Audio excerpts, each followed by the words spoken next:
Hace apenas unas horas, Ucrania ha tomado una decisión que puede marcar el rumbo de la guerra durante los próximos años, porque sí, quedan años de guerra. No hablamos de la destitución de un general ni del jefe de Estado Mayor, sino del ministro de Defensa. Pero es más que un ministro de Defensa. Es una lucha entre dos formas de ver la guerra. El modo tradicional, la vieja escuela, y el modo del siglo XXI. Las nuevas generaciones y la vía digital. Vamos a hablar de ello en este programa de Verum Artis, actualidad militar y geopolítica.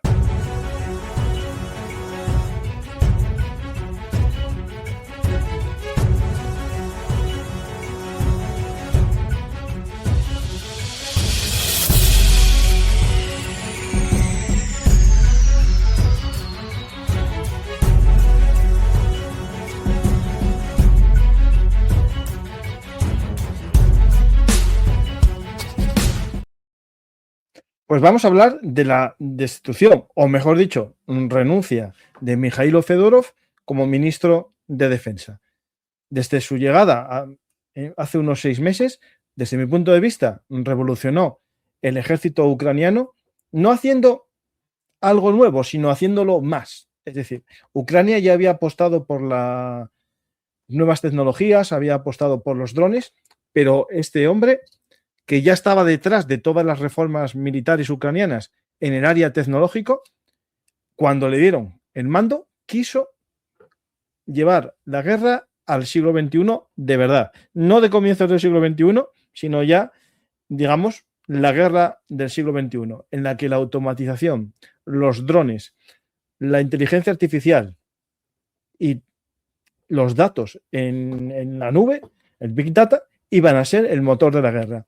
Quitando de la primera línea o reduciendo lo máximo posible a la infantería, reduciendo la muerte de los soldados gracias a la apuesta por la tecnología. Pero claro, en ese eterno debate entre lo nuevo y lo viejo, siempre se tarda en cambiar. En las empresas suele pasar.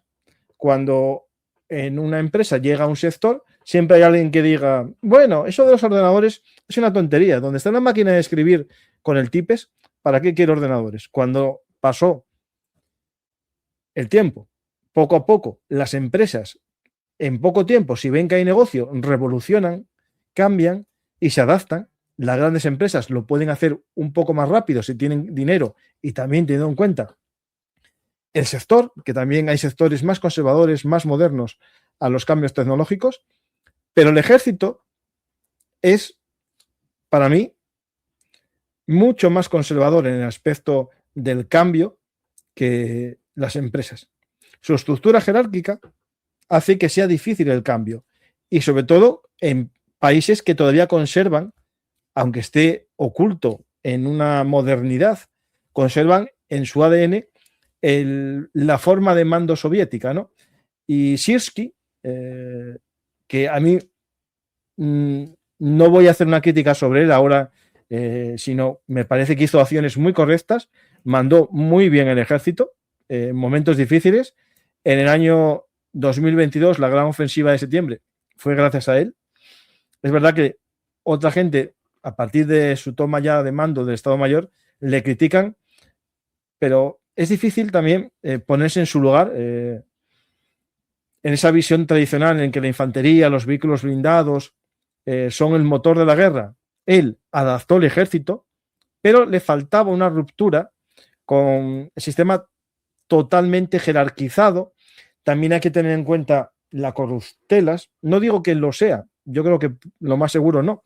Pero en los ejércitos hay intereses también. En todos los ejércitos del mundo hay intereses que no son meramente técnicos o no son meramente en búsqueda de la eficiencia y de la eficacia, ¿no? La eficacia la puede tener un arma y la eficiencia es a menor coste, ¿no? Pues en los ejércitos todavía hay gente que apuesta por sentimentalismo, porque tradicionalmente ellos eran pilotos de caza, pues no ven bien los drones. Yo era comandante de fragata Y claro, esto de los drones navales, y yo era general de una unidad de caballería motorizada, y esto de los drones, lo veo un poco bien, está bien como novedad, pero nunca va a funcionar. Y esto es algo que en el ejército pasa. Pero claro, esto se amplía cuando se quiere modernizar incluso el sistema de reclutamiento. Es decir, que los soldados puedan elegir y cambiar de unidad, algo que rompe la jerarquía básica de los ejércitos.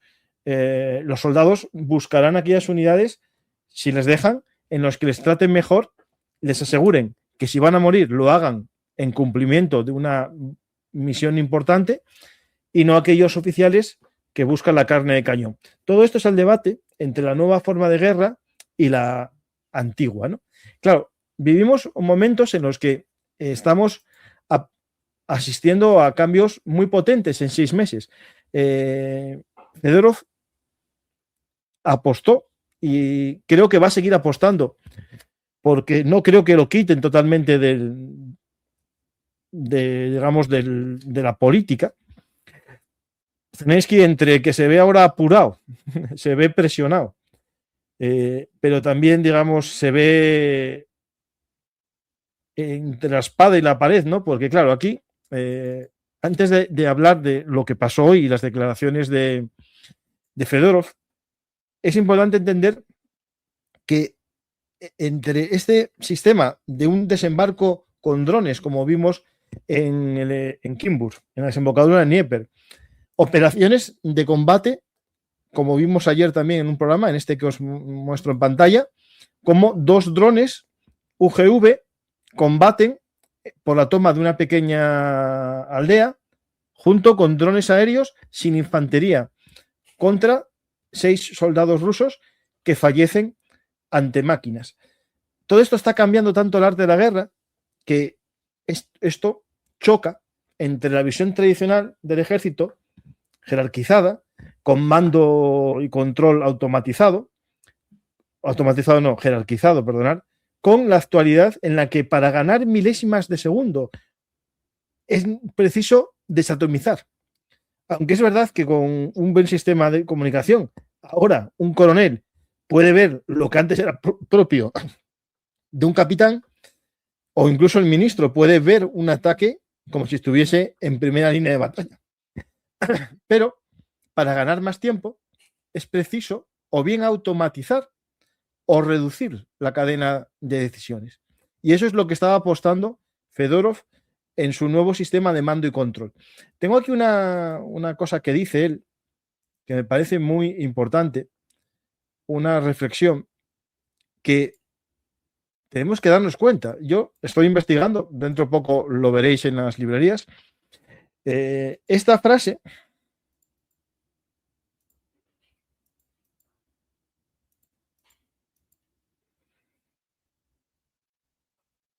la tecnología en sí evoluciona de 20 a 30 veces dentro de un solo año. Todo el sistema de mando y control ha cambiado y debemos cambiar con él. No podemos seguir confiando en lo que funcionaba en aquel entonces. Claro, lo que nos está mostrando Fedorov en todo lo que viene apostando es que todo ha evolucionado tan rápido que los sistemas tradicionales jerárquicos e incluso las armas que se compran no se pueden basar en lo que yo llevo haciendo toda la vida. Aunque es verdad que los ucranianos habían mejorado con el sistema Brave One, que estuvo él en su creación. Él está detrás de la creación del sistema Brave One de compras, ¿no? Por recompensa, gamificación, sistema de prueba. Él apostó por intentar reducir el número de productos a ofrecer en Brave One, usar algunos como prueba, si funcionan, apostar por ellos, pero intentar homogenizar de alguna manera los productos. Y eso, al parecer, fue una de las bases de la confrontación, porque iba a quitar de la compra o decir que no a los pedidos de ciertos productos de ciertas fábricas. Y eso llevó a que comandantes, que no digo que fuese por dinero, sino que estaban a gusto con ciertos productos militares, se quejaron de que no podían comprarlos. Y eso hizo que ya hubiese presiones por mandos, por jefes de brigadas, jefes de batallón, que a su vez fueron escalando hacia Sirski, que entre dar la razón al ministro de Defensa y a sus oficiales, tuvo clara apuesta por los mandos, digamos, de su Estado Mayor. Pero claro, también hay una lucha de egos, lo más seguro. Es decir, lo que se está viendo en las noticias en Ucrania es una mala relación previa a la destitución. De hecho, se dice que Fedorov había pedido hace unos días que destituyesen a Sirski de jefe del Estado Mayor. Es decir, esto es importante entenderlo porque ahora, claro, viene la respuesta que dio Zelensky cuando animó a Fedorov a dimitir, ¿no? Que era que, claro, vino a decir que los dos se llevan mal, que en esa situación lo lógico era echar a los dos, pero no podía hacer esto en la guerra y optó por dejar al jefe del Estado Mayor. Claro, un jefe de Estado Mayor que ya está criticado, porque vamos a ver ahora las críticas que hace Fedorov, pero también vamos a ver que en las calles de Kiev y de otras ciudades la gente no está por el militar, sino por este hombre que apuesta por un nuevo tipo de guerra en el que, como ya dije, la tecnología debe luchar primero. Debemos perder drones, no personas. Solo después de esto debe avanzar la infantería. Algo que ya os expliqué, que os mostré y que incluso ya vaticinamos aquí muchas veces, que veríamos en Crimea operaciones anfibias de drones como una posibilidad antes, mucho antes, de ver soldados ucranianos combatir en una playa, como ya pasó y ya lo vimos en Kimburg. Vimos una operación anfibia esta semana de una lancha drónica llevando un dron UGV. La voy a volver a poner porque puede que haya gente que no lo haya visto, pero claro, esto cambia la concepción total de la guerra, el concepto de infantería, todo cambia.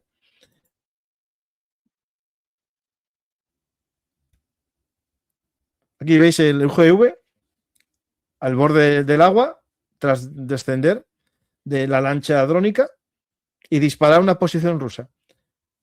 Esto antes sería, bueno, un gran riesgo, que ya lo vimos, ¿eh? Vimos desembarcar en la costa controlada por Rusia a fuerzas especiales ucranianas, pero muchos de ellos fallecían en los combates o en la retirada. Esto es lo que, en teoría, sería una forma al estilo Fedorov de hacer una guerra, sacrificar estos robots que cuesten lo que cuesten, siempre tendrán un precio inferior a un ser humano, siempre. Y eso es algo que muchas veces las escuelas clásicas, ¿no? O las visiones muy tradicionalistas, como la soviética, la rusa, consideran al soldado carne de cañón y lo importante es casi más la pieza metálica que el propio soldado que está dentro, ¿no? Pues vamos a ver algún tweet, algún post sobre el tema y nada más, vamos a ir a vuestras preguntas. Hay muchas cosas que contar. Esta noticia impacta en Ucrania, hay protestas en las calles y hay muchas reacciones. Políticamente, creo que ha sido un gran error por parte de Zelensky, o su gran error, tras aquel intento de cambio de la ley de las agencias contra la corrupción, que hubo también protestas y la gente obligó a Zelensky a cambiar la norma y volver a la situación previa. Esta vez vamos a ver qué pasa. Zelensky ya dijo que él no descartaba a Fedorov, que sino que lo quiere todavía en su gobierno con otro cargo. Pero claro, esto es una situación difícil porque aquí tengo la publicación. Zelensky dice que comprende y respeta las protestas que siguieron al despido del exministro de Defensa Fedorov, afirmando que los ucranianos son libres de expresar sus opiniones. ¿No? Solo falta una democracia. Zelensky también confirmó que Fedorov seguirá siendo parte de su equipo, añadiendo que su nuevo rol será anunciado en una fecha posterior. Pues vamos a ver qué le nombran y el papel que tiene, porque claro, si le dan una capacidad como la que tenía de ministro de transición o de viceministro, que también fue viceprimer ministro del 2025 al 26, bueno, pues sería un poder importante. Yo creo que es importante entender lo que hizo previamente cuando era ministro de Transición Digital. Entra desde la modernización completa del país a niveles, según muchos expertos, que no tienen países más ricos como España, de relación totalmente digital con la administración. Es decir, llegó a tener unos sistemas muy potentes que ahora son parte del éxito de que no haya caído el Estado en la guerra. Todo se relaciona digitalmente y ciudades que están, digamos, en frontera en el campo de batalla pueden tener una relación porque no hace falta ni oficinas ni nada porque todo es virtual, ¿no? También tiene, entre las novedades que él logró como ministro de Transición Digital, está, por ejemplo, el E8, que es una especie de ayuda a empresas digital también. Dio un ordenador portátil a cada profesor, apostó totalmente por la digitalización de los servicios para evitar, en parte, la corrupción, es decir, que todos los contratos y todo estén digitalizados. Y después es el responsable, ¿no? En la época ya de la guerra, con servicios y productos en el día, que son los más relevantes para los ucranianos ahora mismo. Por ejemplo, en esta plataforma Día pueden solicitar el desempleo, los beneficios, cobrar el paro y también la declaración de la renta y todo. Hacen también, es el responsable de la creación del United 24, una plataforma para hacer crowdfunding para la compra de vehículos, armas para el ejército. También es del ejército de drones la instalación del PayPal en Ucrania durante la guerra y, lo más importante, su relación con Elon Musk justo al comienzo de la guerra está detrás de la llegada de los paquetes de antenas de Elon Musk, pero sobre todo, desde que es ministro, el desenganche de Rusia del sistema de Elon Musk. Y eso para mí fue clave el éxito de la campaña, digamos, de Ucrania este 2026. El hecho de que Rusia no tuviese acceso y que Ucrania tenga un acceso completo a todo lo que tiene que ver con el Starlink. Y ahí está él detrás. Y después, bueno, está el tema de la ciberguerra, el bloqueo digital de Rusia, el TI del ejército, más de 250.000 voluntarios en todo el mundo unidos para luchar contra el enemigo y demostrar que el único futuro posible para Rusia sería sin capacidad digital. Es decir, son como informáticos contra Rusia. Más cosas tiene una identificación de soldados rusos a través de IA para crímenes de guerra. En los vídeos los identificaban para después meterlos en una lista de criminales de guerra y ser juzgados cuando fuesen apresados. Vamos a ver alguna cosa, ¿vale? Vamos a ver declaraciones de Fedorov, que hay alguna ahora mismo.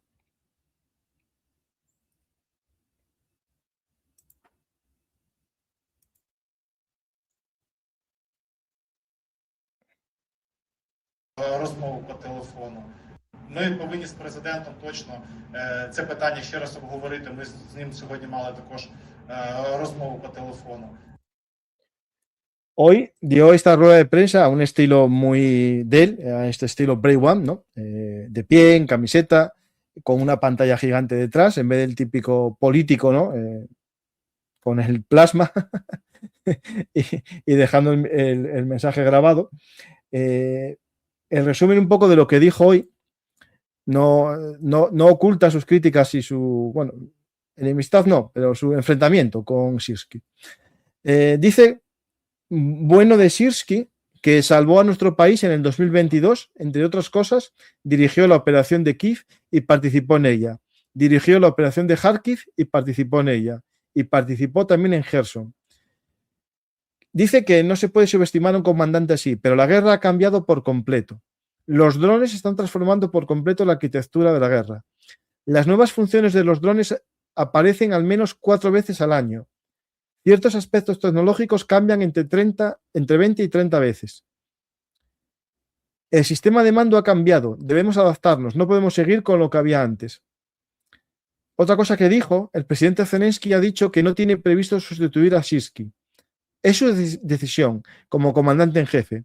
Estuve totalmente de acuerdo con esa decisión y dije, entonces aprenderé a trabajar con él, porque nuestro cliente es el pueblo ucraniano y no uno cualquiera. Pero bueno, debe ser que no fueron capaces de trabajar juntos a partir de esa declaración. Pero no hemos encontrado con que todas las iniciativas que proponemos han empezado a ser bloqueadas. Y Sirski, teniendo en cuenta todos los problemas, no está dispuesto a hablar abiertamente de ellos cara a cara. También dijo que él, Sirski, está dispuesto a acudir a reuniones, a urdir intrigas, a pensar que alguien ha encargado alguna campaña en los medios en lugar de reconocer que el problema radica en las acciones que se están llevando a cabo. Y esto ha llevado a que, de hecho, haya planteado ultimátum. Y aquí es una acusación dura a Sirski. En lugar de idear cómo derrotar a Rusia de forma asimétrica, que es la tarea del comandante en jefe, se le ocurrió cómo dividir el país en la situación en la que nos encontramos hoy. Y aquí radica el gran problema.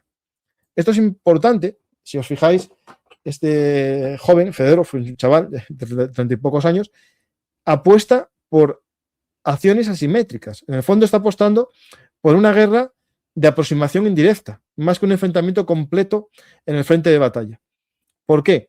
Porque Rusia asume mayor número de bajas sin problema, no le importa perder 1.200 soldados, entre muertos y heridos, por cada kilómetro cuadrado que conquista en Ucrania. A Ucrania sí le importa perder, aunque sean 500, 200 o 300.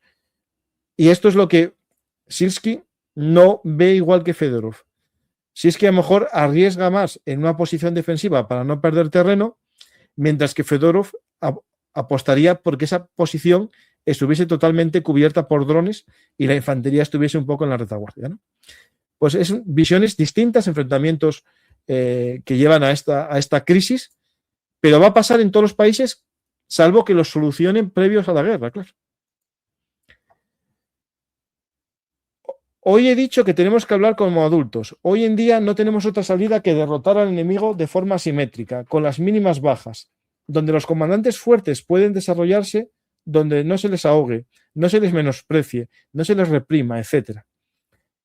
He renunciado al cargo de asesor. Nunca he tenido como objetivo convertirme en ministro ni buscar cargos. Lo que hago, lo hago por mis valores. Veo que hay que decir la verdad. No puede ser rehén de ningún tipo de compromiso. Durante 7 años, junto al presidente, llevé a cabo reformas y estuve en estos puntos calientes de la transformación del país, a los que me enviaban. Yo era la última y probablemente la única persona del entorno del presidente que lo valoraba, que no le fallaba y que no tramaba intrigas, gracias a todos los que me apoyaban. Esa es su declaración. Y dice también, en otra cosa lo leí, que dice que el 90% de los que hablan con Zelensky van a quejarse, digamos, porque quieren el viejo modelo, ¿no? Entonces, dice que Zelensky solo escucha a los que quieren no cambiar. Entonces, claro, es un problema a la hora de transicionar un cambio tan importante y disruptivo. Mira, tengo un libro aquí que es el de...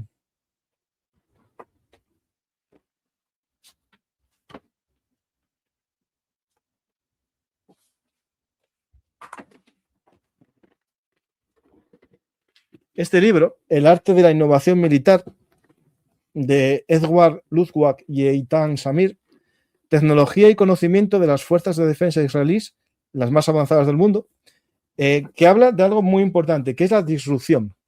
Que Israel apostó más que por la cantidad y que incluso que por la calidad, apostó por la disrupción. Es decir, encontrar una tecnología propicia, novedosa, que solo tengan ellos, y con esa ganar una superioridad tecnológica durante un tiempo, hasta que esta disrupción desaparezca y buscar otra mientras tanto, ¿no? Es decir, siempre mantener esa innovación. Ucrania está jugando al mismo estilo de guerra que los israelíes, ¿no? Y claro, en Israel el sistema de mandos es muy distinto a otros países. Los oficiales no mandan, sino que dicen seguirme, porque van delante de los demás. Claro, son mentalidades distintas que hace falta adaptarlas, claro. La guerra obliga, el pueblo ucraniano pide ese cambio y eso lleva a que haya protestas en las calles, veamos a militares hablar sobre el tema, algo no habitual, y voy a sacar algunas cosas más que tengo, ¿vale? Recordad que tenéis que sacar preguntas y eso, porque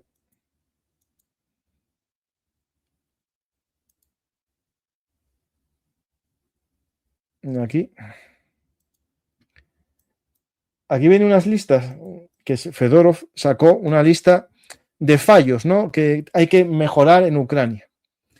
Rolf Leaf, bueno, tiene su ramalazo a veces prorruso, pero bueno, yo lo saco aquí.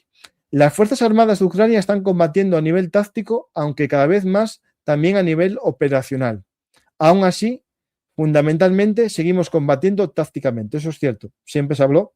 No luchan al modo estratégico con ejércitos, sino siempre con brigadas y algún cuerpo de ejército, pero muy poco. El sistema de cuerpos aún no se ha consolidado por completo. Tenemos cuerpos exitosos que avanzan cada mes y no pierden territorio. Y tenemos cuerpos donde el comandante cambia cada mes. Hay cuerpos que han desarrollado su propia escuela de pensamiento y filosofía. Y hay cuerpos de los que ni siquiera sabemos cuántas brigadas tienen ni qué sucede en su interior. Todo depende de la organización, pero hay cuerpos que no distribuyen todos sus recursos internamente, afirmó Fedorov. Las brigadas y los cuerpos de ejército se han fragmentado. Hay brigadas que ni siquiera saben cuántos batallones tienen. Un batallón es trasladado de una brigada a otra. Es imposible establecer un sistema de gestión en esas condiciones. Cuarto, nadie rinde cuentas por nada. La responsabilidad siempre se traslada a otro nivel. Siempre se culpa a alguien más. Siempre se habla de una investigación y de descubrir quién es el culpable, dijo Fedorov. Los suministros no se canalizan a través del cuerpo de ejército. Fedorov afirmó que el problema de suministro es fundamental. En los últimos 5 meses hemos comprobado más drones que en todo el año pasado, pero la mayoría de las unidades no han notado el impacto, porque todo se distribuye manualmente. Si eres leal, recibes algo. Si no lo eres, no. Por eso implementamos este sistema. Fueron 4 meses de infierno, porque tardamos 4 meses en ponernos de acuerdo en un proyecto sencillo para el suministro básico de drones a la brigada. Sexto, sustitución constante de comandantes. Séptimo, aislamiento y trato tóxico a quienes obtienen resultados. Si tienes éxito, te conviertes en una estrella y luego te topas con un callejón sin salida. El general Mijailo Drapati recibió su tercera amonestación. Adiós. Lo siento. Drapati, que después de este discurso recibirás una cuarta amonestación. No quisiera que esto sucediera, pero no nos queda más remedio que hablar de ello, dijo Fedorov. Bueno, voy a hablar de Drapati ahora mismo, ¿eh? Lo digo yo. 8. Es imposible llevar a cabo ningún proyecto sistémico, porque constantemente surgen las mismas preguntas. ¿Pero por qué? ¿Y cómo? ¿Pero cómo? Explicó el ministro de Defensa en funciones. 9. El capital humano se está desgastando sin un análisis adecuado. Fedorov afirma que había realizado un gran trabajo, incluyendo el análisis de las pérdidas, pero las decisiones sobre a quién se debe apoyar, a quién no, a quién se debe reforzar y a quién no, no se basan en datos, se basan en la lealtad. 10. El bloqueo de iniciativas y el fuego cruzado burocrático. En 6 meses, en el Ministerio de Defensa, no hemos podido cambiar la estructura organizativa porque el Estado Mayor se niega a aprobarla. Supuestamente el nombre es incorrecto. ¿Hay algún otro problema? O al parecer no hay necesidad de incorporar a gente nueva. Y 11. Deshonestidad constante. Esto también me aplica a mí. Afirmaciones de que ordené la investigación sobre Skelia, que lancé una campaña mediática, que hice esto o aquello, declaró el ministro de Defensa interino. La Oficina Estatal de Investigación de Ucrania está llevando a cabo una investigación penal sobre la unidad Skelia, el 425 Regimiento de Asalto Independiente, tras informes de al menos 26 muertes no relacionadas con el combate, abusos físicos y atención médica inadecuada para los reclutas. El comandante de la unidad fue suspendido y las autoridades investigan actualmente las denuncias de abusos sistemáticos. Y esto es algo que él quiere enfrentarse al silencio, a ese corporativismo malentendido que también pasa en todos los ejércitos. Los oficiales de la promoción se ayudan entre ellos, no es nada nuevo. Eso, él quería romper con eso. También Ucrania necesita explicaciones, porque hay cosas muy raras. La detención del comandante de la 155 Brigada, la famosa esta Ana de Kiev, por secuestrar y matar a dos hombres que supuestamente acosaban a su mujer. No tengo muy claro el tema, pero hay un caso muy extraño en el que un alto mando de una unidad importante, organizada en Francia, que estaba funcionando bien, tras un inicio malo, lograron que funcionase y ahora sale esa noticia. Es decir, al final, Ucrania tiene que hacer frente a problemas internos que los sabemos y los conocemos gracias a que es una democracia también y que la prensa funciona. Pues esta lucha entre dos concepciones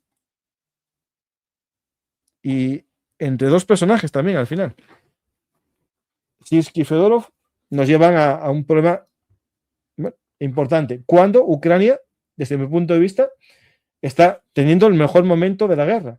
Noticias, por ejemplo, como esta noche de hoy, 11 barcos rusos hundidos en el Mar Negro y en el Mar de Azov.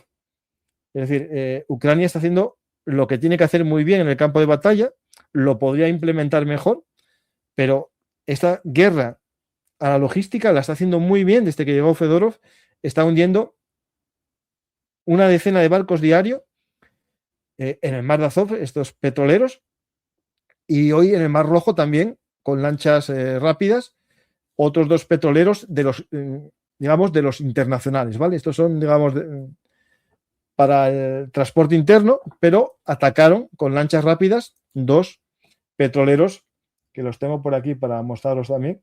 Pero Ucrania lo está haciendo bien en el campo de batalla. Es absurdo discutir entre ellos y romper momentos, digamos, que son culmen. Estos 40 días que tiene Ucrania, que declaró el presidente, de acciones militares para forzar a Rusia, no se pueden romper de esta manera. Me parece un gran error lo que está pasando. Hay gente que lo justificará o no, pero el pueblo ucraniano no está contento, está en la calle.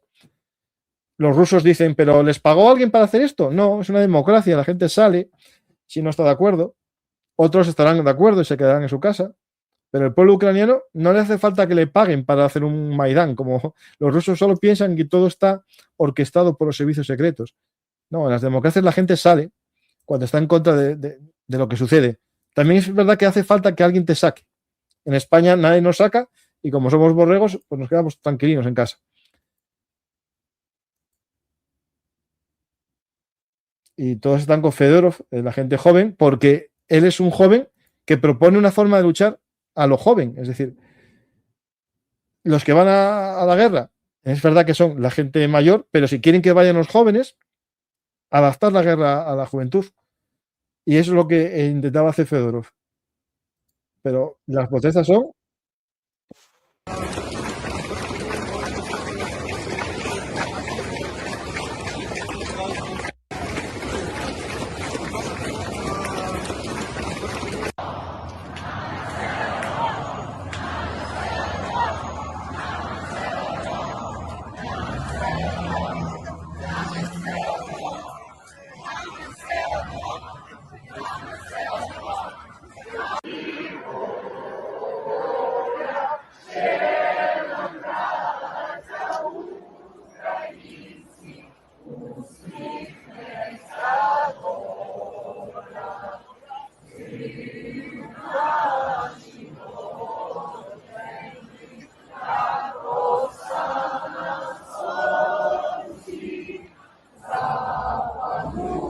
Bueno, dicen por aquí que Olga Tarnowska dice que el enfrentamiento es más bien por que eclipsa a Zelensky. También. No, esto lo voy a...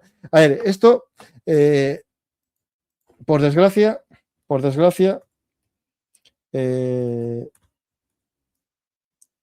es así. Zelensky tiene un problema, claro, que es un poco estrella. No vamos a negarlo. Y quiere ser el sol y eclipsar a todas las estrellas que aparezcan en el firmamento, ¿no? Y esto es un problema porque todos los que destacan un poco son, digamos, cepillados. Por ejemplo, Saluzny, entre otras cosas, yo creo que fue quitado en su momento, que a mí me pareció un error, por el tema de que brillaba demasiado, ¿no? Y fue sustituido por Siski, que era bueno, un buen jefe operativo, ¿no? Un buen jefe, digamos, de combate. Pues eso, no descartéis ese paso, es decir, el hecho de destacar. Y él destacaba mucho, ¿eh? Sí, solo inutilizan, sí, no hunden. Pero cuando te rompen el castillo del barco, ese barco no va a volver a navegar. ¿Y por qué no los hunden? Porque habría un escape de petróleo y contaminaría territorio ucraniano. Esto es importante, es decir, Ucrania considera que Mariupol y la costa de Azov es Ucrania y no la va a contaminar, va a evitar esa contaminación dentro de su país. Yo creo que eso es parte del hecho de que ataquen a la torre de los petroleros. Bueno, a este caso, por ejemplo, tenemos otro caso, que es lo que pasó hoy, el ataque al Luisa 1 y al Banda. Estos fueron barcos ya petroleros grandes, de los que, digamos, oceánicos, y esto fue con lancha rápida, pero la lancha rápida, como siempre, no ataca tampoco para hundir, ataca para dañar y obligar a los rusos bueno, a remolcarlo, pero sobre todo evita un gran derrame de petróleo que contaminase aguas ucranianas, ¿no? Bajo control de Rusia. Ahí ves el impacto de uno.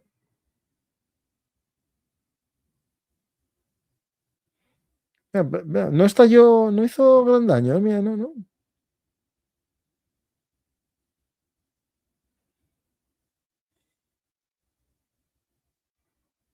Ahí justo es más o menos la sala de máquinas. Les dieron 2 a cada uno. Bueno, espera, sí va un poco. No, pero es más o menos la zona de sala de máquinas. No, ostras, este dio de verdad. Este sí.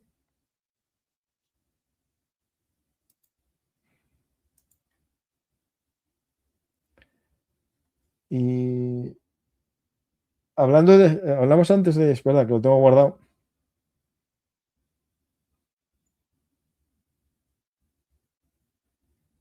De Drapati, favorito de Anfisa, yo creo, y de José María. El general Drapati, del que habló Fedorov, dice lo siguiente: el ejército necesita cambios, pero sin justicia, ningún cambio tendrá sentido para las personas que llevan esta guerra sobre sus hombros todos los días. En los últimos 6 meses, el ejército ha tenido un aliado en el Ministerio de Defensa, que no solo ha cubierto sus necesidades, sino que también ha exigido cambios en los enfoques, decisiones más rápidas y apoyo para aquellos que están dispuestos a asumir la responsabilidad por ellas. Hoy el ministro dijo que muchas de estas decisiones tuvieron que tomarse en contra del sistema, no gracias a su funcionamiento. Sé que esto es cierto y creo que no debería ser así. Muchos comandantes pueden confirmarlo. Cuando la decisión correcta debe tomarse en contra del sistema, no gracias a él, significa que el sistema mismo necesita cambiar. El silencio por parte de un comandante nunca ha sido una forma de responsabilidad. La transformación de las fuerzas de defensa no puede terminar con el cambio de un ministro, un mando o un jefe de una dirección específica. Debe continuar hasta que reglas justas y comprensibles se conviertan en la norma para todos los que sirven al Estado. Estamos luchando por un país en el que la justicia no dependa del apellido, el cargo o la cercanía al liderazgo. El ejército que defiende este país hoy debería ser el primer lugar donde tal principio realmente funcione.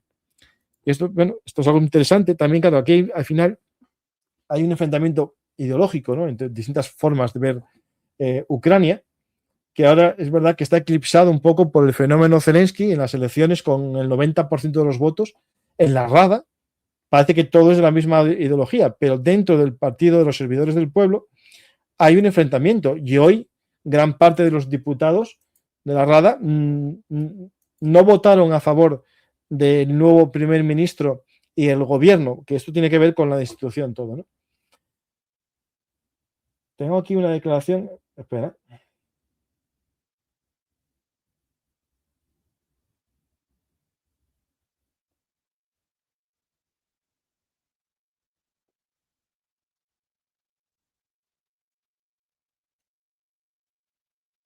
No, no lo encuentro.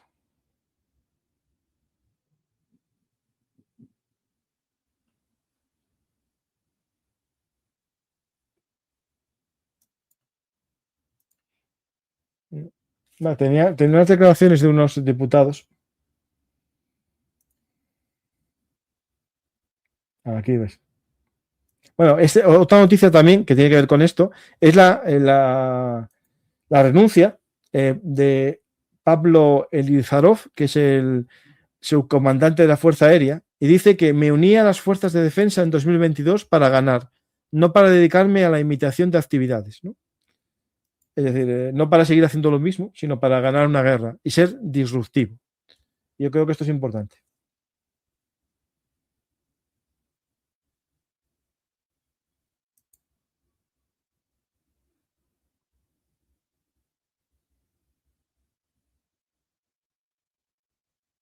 No, no encuentro las declaraciones. Bueno,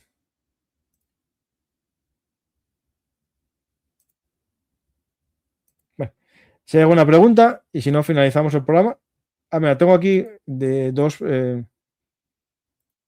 Hablan del nuevo ministro, que era el antiguo ministro de Interior, Igor Klimenko, que no fue elegido, o sea, no es todavía el nuevo ministro. Y aquí tenemos a dos comandantes muy famosos hablando bien de él, o sea, diciendo que no es mal candidato. Lo extraño es porque si no era tan malo, porque no lo eligieron hace 6 meses, ¿no? Yo creo que aquí hubo un problema con Fedorov.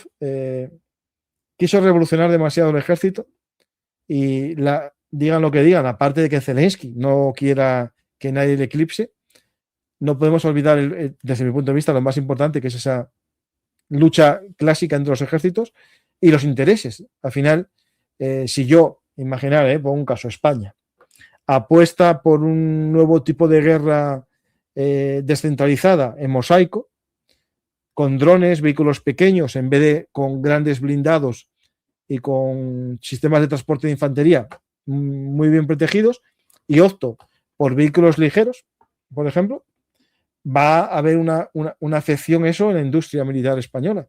Y eso también lleva a problemas que van más allá de la política. Van a la economía, a los intereses incluso sectoriales, ¿no? Y esto es muy importante entenderlo, que estos choques no son fáciles de solucionar.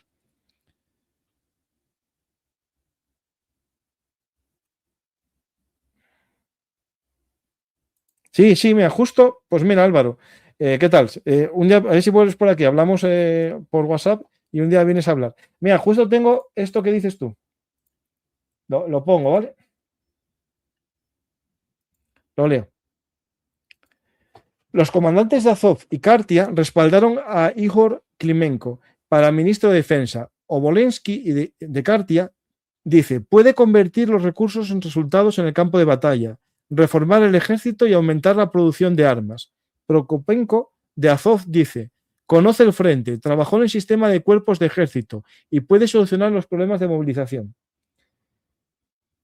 Obolensky dice, un ministro de defensa en tiempos de guerra debe convertir los recursos en resultados en el campo de batalla, reformar el ejército y desarrollar la industria de defensa. Es como cambiar las ruedas de un coche de carreras mientras se conduce. Igor Klimenko está a la altura de este nuevo desafío. Prokopenko dice, en poco tiempo como ministro de Defensa, Fedorov fortaleció la defensa de Ucrania y debilitó el poder militar de Rusia. Klimenko conoce las necesidades del frente, trabajó en el sistema de cuerpos de ejército, defendió, esto ya está dicho, defendió a los soldados de la Guardia Nacional y tiene la experiencia necesaria para la movilización. Es decir, hablan bien de él, también hablan bien de Fedorov. Es decir, el tema es, yo creo que un error de las formas o lo que haya pasado para este cambio. Yo creo que si esto estaba pensado por parte de Zelensky, pues que hubiese optado por Klimenko ya hace 6 meses y no hubiese habido este problema, y Fedorov hubiese seguido con la mejora de la tecnología desde su puesto de primer ministro, ¿no? Que está muy bien. Claro, ese tal Klimenko es el segundo o tercero en la lista del partido de Zelensky, ya fue varias veces ministro. No se le conoce porque actúa en la sombra. Vamos a buscar una foto.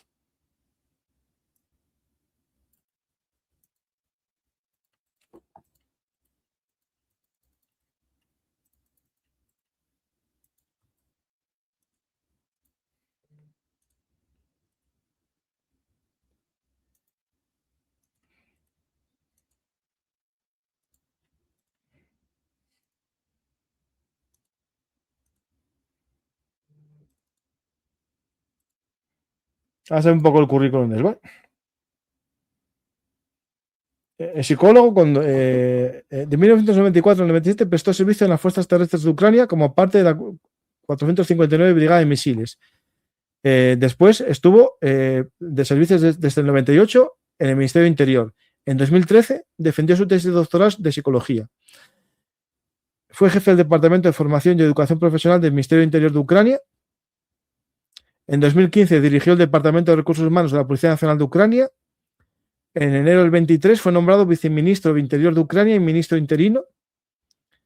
El nombramiento tuvo lugar tras la muerte de Denis Monastriki en un accidente de helicóptero. Sí, me acuerdo de este accidente, sí. El Parlamento nombró a Klimenko ministro de Interior de Ucrania. Lleva toda guerra de ministro y después, bueno, recordad que el Ministerio de Interior tiene también unidades de policía que se convirtieron en militares, ¿no? Que eso es habitual y creo que tendrá cierta vinculación con esas unidades de la policía, ¿no? La gente no da like, debe ser que no le gusta nada lo que hago, pero bueno, dará like la gente. Ya no digo invitar a un café, porque eso nada, eso yo no consigo nada. Hay gente que consigue todos estos super fans cada poco, yo nada. Pero el que quiera, que dé a me gusta, deje un comentario y comparta. Bueno, vaya a ver qué preguntas tenéis. ¿Hay alguna más por ahí?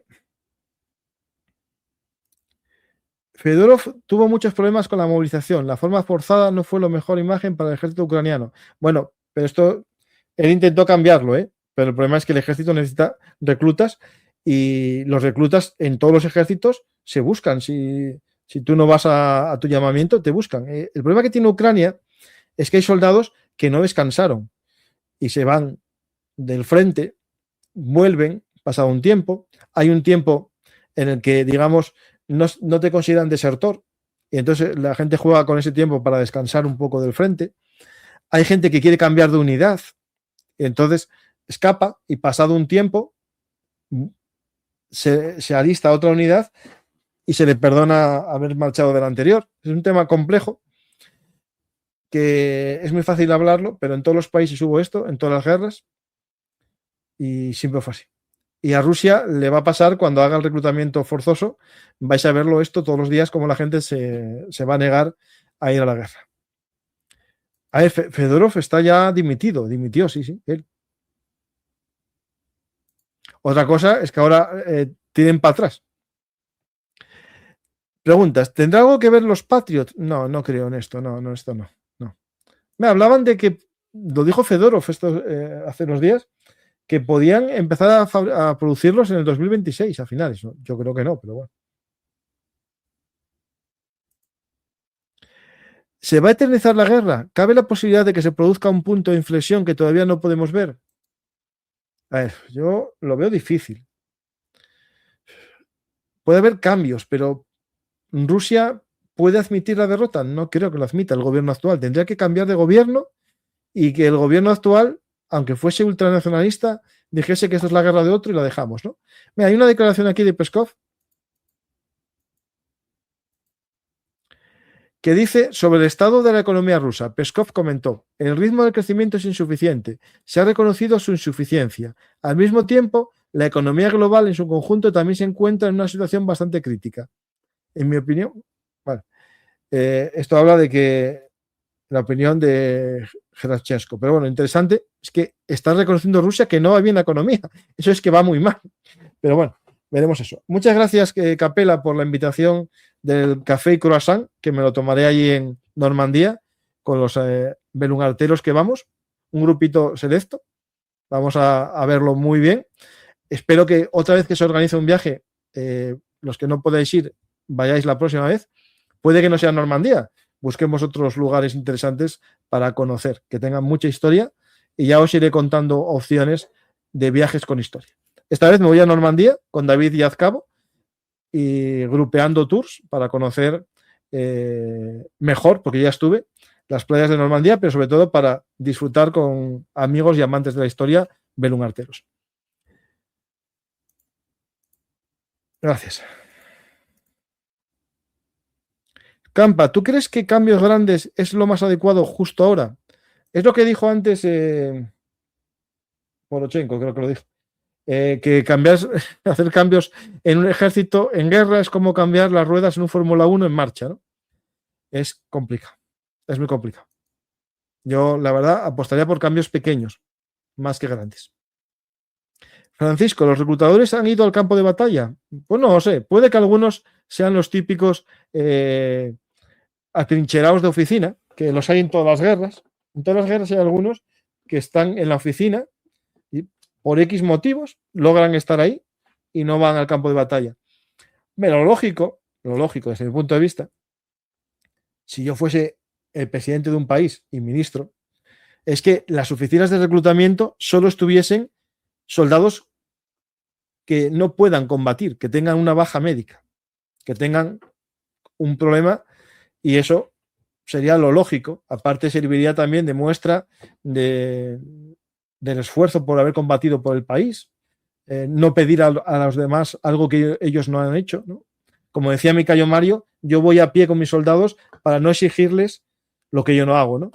Que es la mejor forma de liderazgo, ¿no? Francis, ¿qué opinas de que ha sido removido por eliminación? ¿Qué opinas de que ha sido removido por eliminar corrupción? ¿Cuándo vendrá Anfisa para conocer su opinión? A ver, Anfisa no me dijo nada y yo este domingo no voy a hacer programa y hoy no hay programa de Frente de Batalla de noche. Por lo tanto, yo marcho a Normandía y volveré el jueves que viene. Veremos el jueves que viene, como llegue de cansancio, si hacemos programa de Frente de Batalla y ya vemos hay opciones, ¿vale? Pero, a ver, Anfisa está muy enfadada, ya os lo digo yo. Tengo aquí su conversación en Frente de Batalla, un grupo de WhatsApp que tenemos López, José María y Anfisa y yo, y está muy enfadada. Ella habla también del tema de la corrupción. A ver, voy a ver alguna cosa que pueda contar de lo que dice.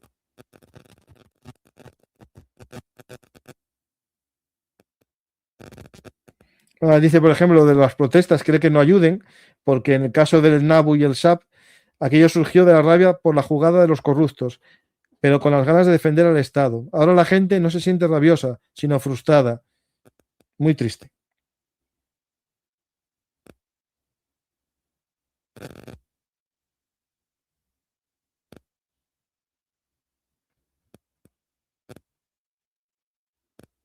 A ver si veo alguna cosa ahí.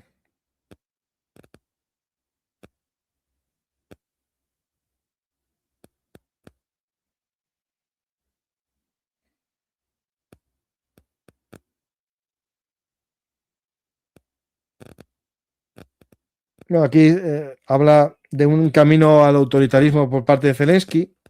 Sabéis que es muy crítica con Zelensky, Anfisa. No sé, bueno, yo la verdad que lo veo complicado todo. Y esto es cuando dices tú que ¿para qué sirven los políticos? Para joderla, pues lo paso.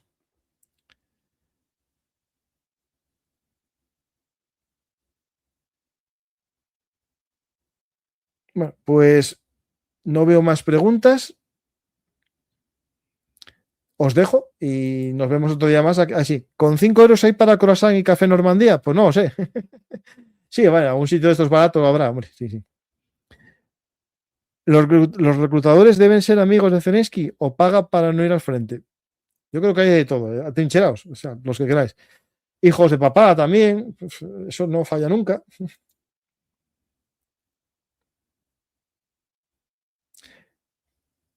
Pues nada, ya no hay más preguntas. Os recuerdo que si queréis saber un poco sobre. Ahí está el viaje, está ahí, Normandía memorable. Esta vez ya no podéis ir, pero bueno, estad atentos a siguientes opciones de viaje que se planteen aquí en Belum Artis. David Díaz Cabo y un servidor se van a Normandía con Belum Arteros. Pues gracias y nos vemos otro día más. Si os ha gustado el programa, apoyar al canal, haceros miembros o mecenas y también, como no, suscribiros si sois nuevos. Gracias y hasta la vista. Y si queréis saber más sobre todo esto que estoy hablando, Un mundo convulso, claves geopolíticas para el siglo XXI, mi libro, que está a la venta en todas las librerías, también en Amazon, en el Corte Inglés, en la FNAC, la Casa del Libro, por supuesto, y en mi página web franciscogarciacampa.com, que os llega firmado y dedicado. Gracias a todos y hasta la próxima.